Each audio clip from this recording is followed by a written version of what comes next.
বিসমিল্লাহির রহমানির রহিম। আজকে আপনাদের আমি দেখাবো কিভাবে আপনারা ভোল্টেজ স্টেবিলাইজার চিনবেন না। আমার কাছে ২টা স্টেবিলাইজার আমি খুলে দেখাচ্ছি।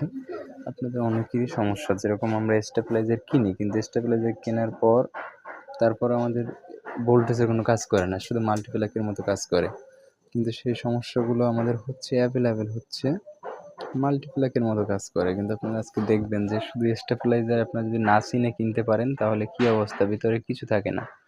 যেরকম আমি 2টা স্টেবিলাইজার খুললাম, 2টা স্টেবিলাইজারের ভিতর একটা স্টেবিলাইজারে একটা কয়েল দেওয়া আছে, অন্য স্টেবিলাইজারটা শুধুই একটা সার্কিট দেওয়া। সার্কিটের কাজ হলো 5 মিনিট পর লাইন দেবে, আদারওয়াইজ অন্য কোনো কাজ নাই। যেহেতু আমাদের অনেকে স্টেবিলাইজার কিনতেছি কিন্তু আমাদের সেই ভোল্টেজের কোনো ক্যাপচার দিচ্ছে না, সেই ফ্রিজ সমস্যা হচ্ছে, কম্পিউটার সমস্যা হচ্ছে, কিন্তু স্টেবিলাইজার কেনা আছে। আপনারা ভালোভাবে দেখলে বুঝতে পারবেন যে ওটার ভিতরে কিছুই নাই, ভোল্টেজ বাড়ানোর মতো কোনো ক্যাপাসিটি নাই, কোনো কয়েল নাই। তাহলে আপনি কীভাবে বোঝেন যে একটা স্টেবিলাইজার কিনলেই শুধু আপনার সব জিনিস ভালো থাকবে? দেখে শুনে ভালোভাবে একটা স্টেবিলাইজার কিনলে আপনার ফ্রিজ বা যেই স্টেবিলাইজার দিয়ে যেই প্রোডাক্ট চালান না কেন ভালো থাকবে। আমরা অনেকেই বুঝি না, শুধু স্টেবিলাইজার দোকানদার দেয়, নিয়ে চালাতে থাকি, আর পরে অভিযোগ করি যে আমার ভোল্টেজ তো স্টেবিলাইজার আছে তারপরও সমস্যা হলো কেন। এটা অ্যাভেলেবেল অভিযোগ যে স্টেবিলাইজার তো ভাই আছে, আবার কিসের স্টেবিলাইজার? আপনাদের এই